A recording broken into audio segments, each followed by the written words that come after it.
Welcome back to my channel Concepts in Detail. I hope you all are doing good and my videos are helping you all. So आज हम करेंगे अपनी political science का topic that is Indian foreign policy and it's determinants and basic principles. ठीक है, तो main इसका जो टॉपिक है वो इंडियन पॉलिसी और उसके डिटर्मिनेंट्स का ही क्वेश्चन आता है। प्रिंसिपल्स तो हार्डली कभी हमने क्वेश्चंस जो है आया देखा है, बट स्टिल अगर आपको चाहिए होगा कि प्रिंसिपल भी पर भी वीडियो बना दूं मैं, तो मैं इसके ऊपर भी आपको वीडियो बना दूंगी जैसे आपको ठीक लगेगा। ठीक है, so without any further do let's start our video. So अभी तक जिन्होंने भी मेरे चैनल को सब्सक्राइब नहीं किया वो सबसे पहले चैनल को सब्सक्राइब करें, और आप लोग जो है वीडियो लाइक भी नहीं करते, दैट इज़ नॉट गुड। सो आप जैसे ही आप वीडियो देखते हो सो प्लीज़ 2 मिनट या फिर 2 सेकंड निकाल के इस वीडियो को लाइक कर दिया करो, जिससे मुझे भी थोड़ा अच्छा लगे। ठीक है, let's start with our introduction. Introduction में उन्होंने कहा है, फर्स्ट ऑफ ऑल देखो फॉरेन पॉलिसी सबसे पहले होती क्या है। ठीक है, वो पॉलिसी जो हम जो हम इंटरनेशनल लेवल पे मीन्स आउट ऑफ, ठीक है, आउट ऑफ द कंट्री जो भी पॉलिसीज़ बनती है बोलते हैं फॉरेन पॉलिसी। मींस किसी और कंट्री के साथ जब भी हम कोई पॉलिसीज़ बनाते हैं तो उसे हम बोल देते हैं अपनी फॉरेन पॉलिसी। ओके, सो इस पे इंट्रोडक्शन में भी यही लिखा है कि कैसे जो है कहते हैं प्रेजेंट एज जो है हमारी ऐसे एज है जिसमें कोई भी कंट्री जो है वो आइसोलेशन, वो अकेली नहीं रह सकती, चाहे वो सुपर पावर यूएसए क्यों ना हो, चाहे और वो छोटी से छोटी जो है अंडर डेवलप्ड कंट्री भी क्यों ना हो, उससे जो है किसी न किसी की ज़रूरत रहती ही रहती है, और कोई भी जो है वो कंट्री अकेले नहीं रह सकती। ठीक है, आज के टाइम पे। उसी के लिए उन्होंने यहाँ पे आगे लिखा है, कहते हैं हर एक जो स्टेट है उसको जो है इकोनॉमिकली या फिर सोशल पॉलिटिकली कल्चर जो है वो अदर कंट्री के साथ वो रिलेशन में आता ही आता है, सो दैट कि वो अपने जो नेशनल इंटरेस्ट है उसको वो सेफ गार्ड कर सके। ठीक है, तो उसी के ही चलते जब हम किसी की कंट्री के साथ पॉलिसीज़ बनाते हैं, किसी एक स्टेट, ठीक है, state for the country in political science. Okay, तो जब भी हम किसी स्टेट के साथ पॉलिसीज़ बनाते हैं सो दैट हमारे हम अपने नेशनल इंटरेस्ट को सेफ गार्ड कर सकें इकोनॉमिकली, सोशली, ठीक है, कल्चरली, तो उसे हम बोल देते हैं फॉरेन पॉलिसी। ओके, तो आप जो है आगे इसकी डेफिनेशन जो है ज़रूर करना, मैं आपको बोल रही हूँ बड़ी इजी है, तो आप 2 जो है वो ज़रूर कर लेना। ओके, तो आप इससे स्क्रीनशॉट ले लेना। ठीक है, देन आगे है main objective of Indian foreign policy. तो ऑब्जेक्टिव क्या है, ठीक है, जो फादर ऑफ फॉरेन पॉलिसी जिसे बोलते हैं, जिसकी वजह से है जो या फिर जिसने फॉरेन पॉलिसी स्टार्ट की, वो है पंडित जवाहरलाल नेहरू जी। इनकी वजह से जो है हमारी फॉरेन पॉलिसी जो है वो स्टार्ट हुई। ठीक है, इन्हें father of Indian foreign policy जो है वो भी कहा जाता है। ठीक है, तो इसके 2 ऑब्जेक्टिव है। सबसे पहला सो दैट कि हम प्रोटेक्ट कर सके और अपनी जो यूनिटी है, अपनी कंट्री की इंटीग्रिटी वगैरह है, हमारी फ्रीडम ऑफ द कंट्री, उसको हम मेंटेन भी कर सके। ठीक है, सेकंड पॉइंट है हम अपनी क्या करें, जो भी हमारी इकोनॉमिक डेवलपमेंट है, ठीक है, उसको जो है हम इनकरेज कर सकें। कैसे कर सकें इकोनॉमिक डेवलपमेंट हम अपनी इनकरेज, देखो अब कैसे हो सकती है। ठीक है, फॉर एग्जांपल जो है अब हमारा जो है किसी के साथ भी रिलेशन अच्छा नहीं है, ठीक है, हम कह रहे हैं कि हम अपनी कंट्री जो है अकेले रहेंगे, हमारा किसी के साथ अच्छा रिलेशन नहीं है, तो क्या हमारी इकोनॉमी जो है अच्छे से वर्क कर पाएगी? बिल्कुल भी नहीं। कैसे नहीं कर पाएगी वो मैं अब आपको बताती हूँ। देखो अब जो है इकोनॉमी हमारी डेवलप कैसे होती है, जब हम किसी से ट्रेड करते हैं। ठीक है, जो ट्रेड से हमें पैसा आता है, ठीक है, हम बाहर भेजते हैं, हमारी इनकम आती है, हमें फॉरेन एक्सचेंज भी चाहिए होता है। ठीक है, इकोनॉमी अच्छे से वर्क करने के लिए कभी हम जो लॉस में जाते हैं तो हमें फॉरेन एड भी चाहिए होता है। फॉरेन एड का मतलब किसी बाहर से जो है किसी बाहर की कंट्री से हेल्प। ठीक है, तो इन सभी चीज़ों के लिए हमें क्या अच्छा रिलेशन जो है चाहिए ही चाहिए किसी न किसी कंट्री के साथ, और वो कैसे आता है with the foreign policy. Foreign policy में हमारा क्या होता है, दूसरी कंट्री के साथ अच्छा रिलेशन बनता है ना, तो फॉरेन पॉलिसी जब अच्छा रिलेशन बनता है तभी हम जो है हमारी कंट्री जो है अच्छे से वर्क कर पाती है, हमारे में कैपिटल इन्वेस्टमेंट आती है, लोग हमारे ना, ये भी होता है जिस कंट्री से अच्छी रिलेशनशिप है वो हमारी कंट्री में आके इन्वेस्टमेंट भी करती है। ये भी अच्छा पॉइंट था जो मैं भूल गई थी बताना। ठीक है, जिसकी वजह से जो हमारा बैलेंस ऑफ ट्रेड है वो हमारे फेवर में आता है, मीन्स हमारे एक्सपोर्ट जो है इंक्रीज होते हैं और जो बैलेंस ऑफ ट्रेड है वो हमारे फेवर में आता है। ठीक है, नेक्स्ट थर्ड पॉइंट है, अब आगे ये क्या होता है इससे क्या होता है, इंटरनेशनल लेवल पे वर्ल्ड पीस जो है वो रहता है। मेन ऑब्जेक्टिव ये भी होता है इंडियन फॉरेन पॉलिसी का कि टेररिज्म को हम वहाँ पे जाके बोल सके कि हाँ पार्ट ले सके टेररिज्म को, है ना, ख़त्म करने के लिए हम ह्यूमन राइट्स को भी प्रोटेक्ट कर सके। तो ये सारी जो है ऑब्जेक्टिव्स होते हैं, ये भी कर लेना। अच्छा, सो हम स्टार्ट करते हैं डिटर्मिनेंट से, ठीक है, फॉरेन पॉलिसीज़ की। तो दो तरह के जो है डिटर्मिनेंट्स होते हैं, दो तरह के डिटर्मिनेंट्स होते हैं इंडियन फॉरेन पॉलिसी के। फर्स्ट है डोमेस्टिक और नेशनल, ओके, जो विद इन द नेशन चलते हैं। डोमेस्टिक मतलब अपने फैक्टर्स या फिर अपनी कंट्री के अंदर वाले फैक्टर्स जो होते हैं। देन है इंटरनेशनल फैक्टर, जो कि कंट्री के बाहर वाले फैक्टर्स, जो कि डोमेस्टिक और नेशनल फैक्टर्स, ठीक है। फर्स्ट इसमें आता है जियोग्राफिकल फैक्टर्स। तो ये बड़ा इजी है। जियोग्राफिकल फैक्टर में क्या आता है कि कहते हैं कि जो जियोग्राफी पोजीशन होती है वो भी बड़ा ही ज़्यादा जो है किसी कंट्री की फॉरेन पॉलिसी को इफेक्ट करती है, ठीक है। कहते हैं जो जियोग्राफिकल फैक्टर्स में कौन कौन से फैक्टर आ जाते हैं, जैसे उसका साइज़ कैसा है, उसकी लोकेशन कैसी है, उसके पास नेचुरल रिसोर्सेज कैसे हैं, एक्सेट्रा। कहते हैं जब हम इंडिया के कॉन्टेक्स्ट में बात करें, हिमालयज़ हैं, ठीक है, जो कि बड़े हिमालयज़ हैं, ओके, तो इसके सीज भी हैं, इसके जो बाउंड्रीज़ में कौन कौन से, चाइना के साथ इसकी बाउंड्री लगती है, इसकी पाकिस्तान के साथ, वेस्ट में इसकी पाकिस्तान के साथ बाउंड्री लगती है, ठीक है। अब जो साउथ पर चले जाओ तो श्रीलंका के साथ, इसके इंडोनेशिया के साथ, ठीक है, ये सारे आइलैंड्स नेशन के साथ भी इसकी काफ़ी सारी अच्छी जो है फ्रेंडशिप है, ठीक है। फ्रेंड रिलेशन काफ़ी अच्छे हैं और फ्रेंड रिलेशन बनाने भी पड़ते हैं अगर हमने अपनी फॉरेन पॉलिसी अच्छी करनी है, ठीक है। बट कहते हैं स्टिल कई बार इतने अच्छे रिलेशन होने के, इतने चीज़ें होने के बाद भी जो है इंडिया जो है ज़्यादा सक्सेस अचीव नहीं कर पाया। अब क्यों नहीं कर पाया? कहते हैं जो इंडिया के जो साउथ में दो ओशंस हैं, एक तरफ जो है इंडियन ओशन है और एक तरफ जो क्या है बे ऑफ बंगाल है। इसकी वजह से क्या हुआ, जो अमेरिका और सोवियत यूनियन है ना, इन्होंने क्या किया, अपने जो है बेस कैंप जिसे बोलते हैं ना, मिलिट्री बेस कैंप जो है इस्टेब्लिश किए इंडियन ओशन में, और काफ़ी ज़्यादा हैं।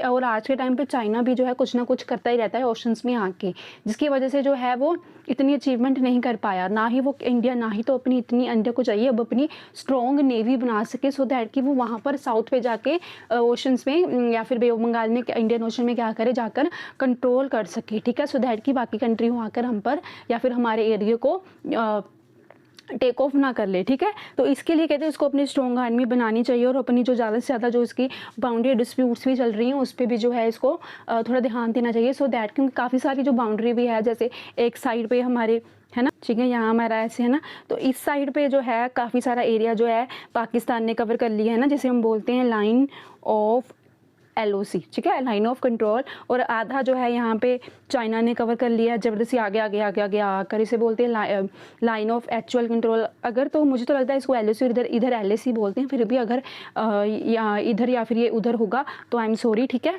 वैसे आप देख लेना। तो ये आगे किसकी जा रही है ना, आगे आई जा रही है, तो इससे कहती है अपनी जो इसकी बाउंड्रीज हैं इसको, इसके ऊपर भी ध्यान देना चाहिए। नेक्स्ट है अब हिस्टोरिकल फैक्टर। कहते हैं जो इसकी हिस्ट्री जो है काफ़ी पुरानी है इंडिया की। इंडिया बड़ी ज़्यादा एक पुरानी कंट्री है, ठीक है। इस पे जो है काफ़ी सारे, इस पे जो मेनली इंडिया की मतलब इंडिया जो इसके ऊपर बेस है कि हमें वर्शिप करनी चाहिए, वर्शिप ऑफ पीस, ठीक है, कि वो जो है शांति की, पीस की पूजा करता है इंडिया जो है कभी भी किसी की जो है बाउंड्री को जाके डिस्टर्ब नहीं करता, या किसी के एरिया को जाके डिस्टर्ब नहीं करता, या उस पर टेररिज्म अटैक नहीं करता, या किसी की बाउंड्री छीनता नहीं है, या किसी कंट्री नहीं छीनता। क्यों? क्योंकि उसको आइडियोलॉजी जो है मेनली बड़े जो यहाँ पे थिंकर्स है, जैसे महावीर, बुद्धा, नानक, कबीर, गांधी जी एक्सेट्रा, इन सभी के ऊपर बेस्ड है। तो और ये सारे लोग यही चाहते थे कि सभी जगह पीस हो, नॉन वायलेंस हो। इसकी वजह से जो है आज के टाइम पे जो इंडिया है वो मेनली पीसफुल नेशन की तरह ट्रीट होता है, और इसका जो है काफ़ी सारे स्पिरिचुअल एंड कल्चर रिलेशन है चाइना के साथ, भूटान के साथ, नेपाल के साथ, ठीक है। और ये सारी चीज़ें क्या करती हैं, इंडियन फॉरेन पॉलिसी को काफ़ी ज़्यादा इन्फ्लुएंस करती हैं, ओके। अब थर्ड है इकोनॉमिक फैक्टर, ठीक है। अब जो इकोनॉमिक पॉलिसी है वो काफ़ी बड़ी यहाँ पे लिखी है, आपको इतना ज़्यादा लिखने की ज़रूरत नहीं है। आपने इसमें इधर क्या करना है कि इकोनॉमिक फैक्टर्स में आपने लिख देना है कि जो हमारी इंडियन इकोनॉमी है, इंडिया थी हमारी, वो इंडिपेंडेंस के मतलब वो काफ़ी ज़्यादा स्लेवरी के अंदर आ चुकी थी, ठीक है। तो उसके जो है जब इंडिपेंडेंस हुई तो वो काफ़ी ज़्यादा जो है गरीबी थी इंडिया में, ठीक है, काफ़ी ज़्यादा गरीबी थी, पॉवर्टी थी लोगों को अनएम्प्लॉयमेंट थी लोगों में, ठीक है। और उधर खाने को भी इतने ज़्यादा पैसे नहीं थे, बड़ा ही ज़्यादा बुरा हाल था, मतलब काफ़ी ज़्यादा बुरा हाल था। तो प्राइसेस सभी चीज़ों के जो चीज़ बड़ी तेज़ी से बढ़ रहे थे। तो डैट टाइम क्या कर था, उसको फॉरेन असिस्टेंस, फॉरेन हेल्प भी चाहिए थी। तो उसको फॉरेन हेल्प सबसे ज़्यादा कहाँ से ली, उसने सबसे पहले वेस्टर्न कंट्री से जो है अपनी ज़्यादा हेल्प ली। ओके, देन फिर जब वेस्टर्न कंट्री ने क्या किया, जब western country for example America वगैरह, ठीक है, तो अमेरिका ने क्या किया, अपने ज़्यादा जो है वो मिलिट्री वगैरह या फिर बेस कैंप पाकिस्तान में बड़े ज़्यादा इस्टेब्लिश करने लगा। तो तब के टाइम पाकिस्तान हमारा एंटी था, है ना, मतलब अब भी है, तो एंटी था तो वहाँ पे जाके उसको सपोर्ट करने लगा। तो तब के टाइम हमें किसने सपोर्ट किया, हमें सपोर्ट किया, हम गए फिर सोवियत यूनियन के पास, ठीक है, उसने हमें काफ़ी ज़्यादा जो है असिस्टेंस दी, काफ़ी हेल्प दी। ओके, तो इसमें ये चीज़ ही है, ठीक है। तो आज के टाइम अब इकोनॉमिक है ना, तो इकोनॉमी फैक्टर ने जो काफ़ी ज़्यादा हेल्प की, इकोनॉमिकली सब बड़ी ज़्यादा हेल्प किया, हमें टेक्नोलॉजिकल असिस्टेंस भी दी सोवियत यूनियन ने। ओके, फिर पर जब जो है फिर कोल्ड वॉर स्टार्ट होगी, तब जो है इंडिया को नॉन अलाइनमेंट मूवमेंट स्टार्ट करनी पड़ी, उस पॉलिसी में जाना पड़ा, सो दैट कि वो दोनों में से किसी एक को ना चुन सके, बल्कि दोनों के साथ न्यूट्रल रहे। ओके, तो कहते हैं आज के टाइम पे सारी जगह एलपीजी पॉलिसी स्टार्ट हुई, तो इंडिया में भी जो है एलपीजी पॉलिसी ही स्टार्ट है। आज के टाइम इंडिया WTO का भी मेंबर है। ओके, तो एशियन कंट्री के साथ भी जो है उसका काफ़ी अच्छा अब ट्रेड रिलेशन अच्छे हैं। नेक्स्ट है आइडियोलॉजिकल फैक्टर। अब आइडियोलॉजी कैसी है इंडिया की, और वो वाले फैक्टर कैसे करते हैं, उसकी आइडियोलॉजिकल फैक्टर्स अब कैसे हैं इंडिया की, ठीक है। तो इंडिया का कहते हैं इम्पैक्ट का, इंडिया के ऊपर काफ़ी इम्पैक्ट था, जैसे कि लिबरलाइजेशन, सोशलिज्म, गांधीज़म, ये सारे जो है इंडिया की आइडियोलॉजीज थी। पर जो पंडित जवाहरलाल नेहरू जी थी, जो मेन फाउंडर थे इंडियन फॉरेन पॉलिसी के, वो ज़्यादा किसके ऊपर रिलेटेड थे, वो वेस्टर्न आइडियोलॉजी वाले थे। बट कहते वेस्टर्न आइडियोलॉजी होते हुए भी उन्होंने ये नहीं कहा कि मैं वेस्टर्न आइडियोलॉजी के फेवर में हूँ तो मैं कंट्री पे भी वेस्टर्न आइडियोलॉजी लाऊंगा, उन्होंने ऐसा नहीं किया। जो कंट्री के लिए बेस्ट था उन्होंने वही आइडियोलॉजी यूज़ की, ठीक है। अगर दैट टाइम सोशलिज्म अच्छा था तो उन्होंने सोशलिज्म किया, ठीक है। फिर दैन गांधी जी की पॉलिसी थी कि पीस हो हर जगह, तो गांधी जी ने दैट टाइम वो पीस वाली आइडियोलॉजीज लेके चलते थे, ठीक है। ये वाली पॉलिसीज़ जो है वो अपनाई। अब उन्होंने अपोज कौन सी की इंडिया ने पॉलिसी, जैसे कि इंपीरियलिज्म और रेशियल डिस्क्रिमिनेशन किसी पे ना हो, ठीक है, जो उसने आइडियोलॉजीज को उसने इंडिया हमारी ने अपोज किया। नेक्स्ट है अब नेशनल इंटरेस्ट। हर एक कंट्री के अपने अपने नेशनल इंटरेस्ट होता है, और उसी नेशनल इंटरेस्ट के मद्देनज़र रखते हुए हर एक कंट्री अपनी फॉरेन पॉलिसी बनाती है, और हर एक अपने नेशनल इंटरेस्ट को देखते हुए वो किसी और कंट्री के साथ अच्छे रिलेशन में आती है और किसी कंट्री के साथ बुरे रिलेशन में जाती है। ओके, वैसे कहते हैं जब भी, अब वैसे नो डाउट कि जो सोवियत यूनियन ने हमारी बड़ी हेल्प की, बट कोल्ड वॉर के टाइम पर भी हमने क्या किया, कोई भी ब्लॉक को जो है हमने ज्वाइन नहीं किया, हम क्या रहे, नॉन अलाइनमेंट पॉलिसी में ही रहे। हमने जो है दोनों के साथ न्यूट्रल अपने जो है कंटेक्ट्स रखे, सो दैट कि हम किसी एक को वजह से किसी एक के साथ बुरे रिलेशंस में ना आ जाएं। तो हमने ऐसा क्यों किया, क्योंकि हमारे नेशनल इंटरेस्ट ऐसे थे कि हमें दोनों की ज़रूरत पड़ सकती है। हर एक कंट्री अपने नेशनल इंटरेस्ट देखते हैं, इंडिया ने के लिए नहीं किया। कहते जब जैसे 1971 में जब हमारी पाकिस्तान के साथ वॉर हुई थी, तो अमेरिका ने क्या किया था, पाकिस्तान को सपोर्ट किया था। बट दैट टाइम हमारा हेल्प किसने की थी, सोवियत यूनियन ने हमारी हेल्प की थी। तो हम उसके साथ 20 ईयर पीस ट्रीटी के साथ में जो है उसके साथ शामिल हुए। तो ऐसे करके जो है हम सारे कंट्री क्या करते हैं, अपने नेशनल इंटरेस्ट जो है वो के अकॉर्डिंग जो है अपनी फॉरेन पॉलिसी बनाती है। नेक्स्ट है पर्सनल फैक्टर। अब जो है पर्सनल फैक्टर भी है जो काफ़ी ज़्यादा फॉरेन पॉलिसी को इफेक्ट करती हैं, इन्फ्लुएंस करती हैं। कहते जो इंडिया में जो है काफ़ी बिग पर्सनैलिटीज़ जो हैं, बिग पर्सनैलिटी जो है वो आई, तो उन्होंने काफ़ी ज़्यादा जो इंडियन फॉरेन पॉलिसी को इफेक्ट किया।